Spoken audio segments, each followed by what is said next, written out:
Welcome to This Explainer. Today, we're taking a massive amount of historical data and proving a fascinating, but honestly, kind of terrifying point.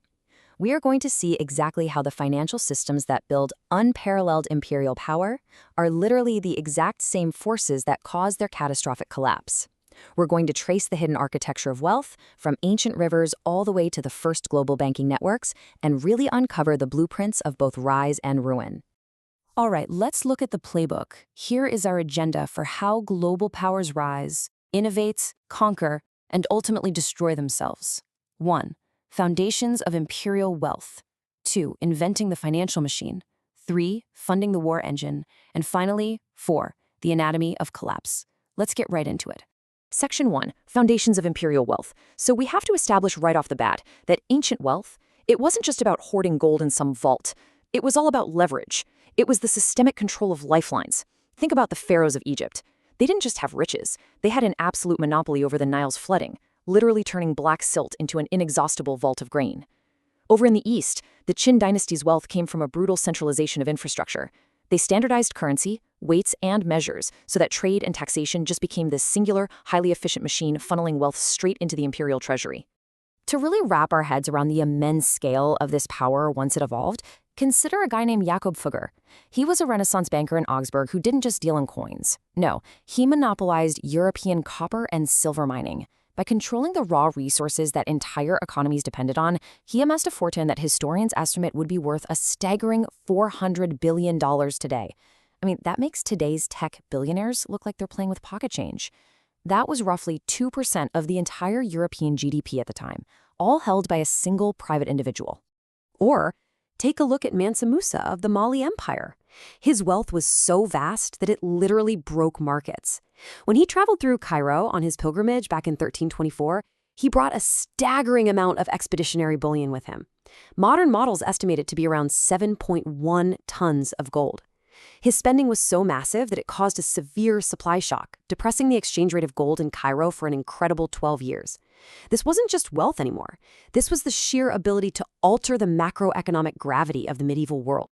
Now, these two empires show us completely different operating systems for managing that wealth and maintaining their lifelines. The Aztecs used a decentralized hegemonic model.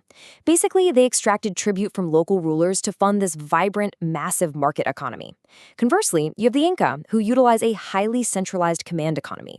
They actually had no formal markets or currency at all.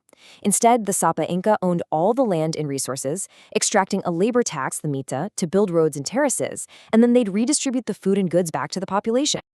Moving right along to Section 2, Inventing the Financial Machine. Let's see how controlling those raw resources actually evolves into modern financial engineering, because eventually moving physical grain, gold, or silver just becomes way too dangerous and inefficient for a rapidly expanding world. So the crucial point here is that the Knights Templar, a brotherhood of warrior monks who were originally founded to protect pilgrims, actually invented this mechanism to solve a massive logistical nightmare. You see, the roads to Jerusalem were just crawling with bandits, so a pilgrim could deposit their silver at a Templar house in Paris, receive a coded letter of credit, and then withdraw that exact sum in Jerusalem. It's actually incredibly ironic when you think about it. A militant religious order created the Western world's first cross-border banking transfers, moving money as pure information that was shielded by cryptography. Shortly after that, the famous Medici family in Florence pioneered this holding company structure to manage their vast banking network. And this innovation was a total game changer. It allowed them to limit their liability and scale their operations all across Europe, entirely avoiding the burdens of day-to-day management. That limitation of liability, that was their true superpower.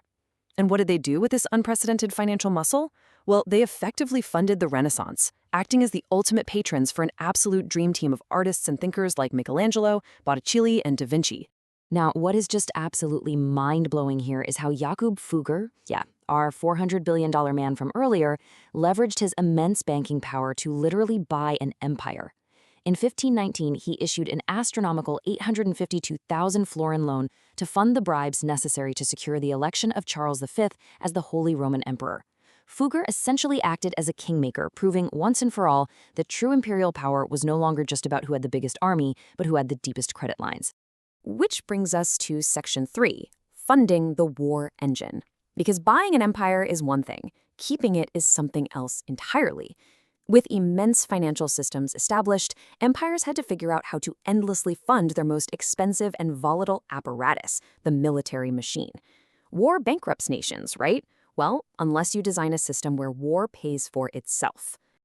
To sustain that warfare, empires needed unique economic engines. Rome relied on an economic engine of conquest. They used wealthy financiers to front the costs of their standing legions, basically hoping the plunder of new territories would pay off the debt. The Aztecs, on the other hand, utilized flower wars to ensure a steady stream of tribute and captives. But the Ottomans? They built perhaps the most efficient system of all, relying heavily on trade tolls across the world's richest crossroads to fund a highly disciplined military corps. The sheer economic output resulting from these engines was staggering. Just imagine being Hernan Cortés for a second, walking into the massive Aztec capital of Tenochtitlan for the very first time. He was completely astounded by the tributary wealth flowing into the city. Up to 60,000 people traded daily in the Tlatelolco market. It was this thriving, bustling testament to exactly how effectively the Aztec tribute system concentrated wealth and resources right into the imperial center. Meanwhile, the Ottoman Empire survived for over 6 centuries by pioneering ingenious mechanisms like the Timar system.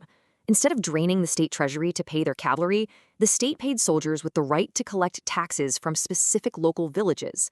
The soldier then had to fund his own armor and horses directly from those taxes. They effectively outsourced military payroll, turning warfare from a crippling upfront cost into a self-financing, localized income stream. Brilliant, right?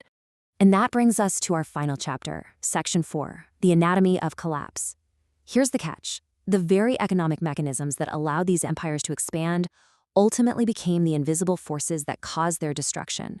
When a system is engineered for constant growth, stagnation becomes a fatal disease. You see, empires are complex systems, kind of like biological organisms. And as the historical data shows us, they almost never fall to just a single shock. Instead, they succumb to a combination of these 7 hidden forces all working together. When the climate shifts, the food supply fails. When the food fails, economies overextend. When the economy breaks, political corruption sets in. And only then, when the walls are already crumbling from within, do invasions and disease deliver that final blow. Take Rome, for example. Their entire business model was conquest. So when they hit their territorial limits, the supply of cheap labor and plunder just dried up. This geographic overextension led to crippling taxes and a severely debased currency. Civil wars totally drained the treasury. As the historian Edward Gibbon noted, the state rotted from within, until it became an institution that its own citizens absolutely despised, something they found oppressive and without legitimacy. The civic trust that held that whole complex society together, it simply evaporated. Across time, we see these fatal shocks repeating over and over and over again. A severe 300-year drought starved the Akkadian Empire in Mesopotamia. The Antonine Plague hollowed out Rome's human infrastructure. The Mayan agricultural systems failed under the massive weight of fragile trade networks. And that legendary Fugger dynasty we talked about, ultimately ruined by repeated sovereign debt defaults from Spain. The names and the dates might change, but the vulnerabilities of complex systems, they remain exactly the same. And honestly, nowhere is the absolute danger of imperial finance more perfectly illustrated than with the Knights Templar. They discovered the fatal risk of lending to sovereigns the hard way.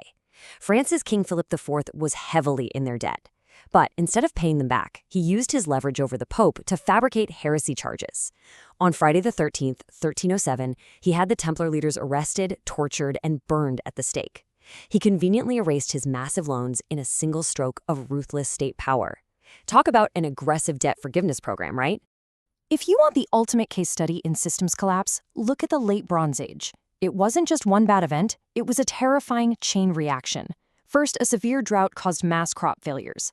This sparked famine and the desperate migration of the Sea Peoples.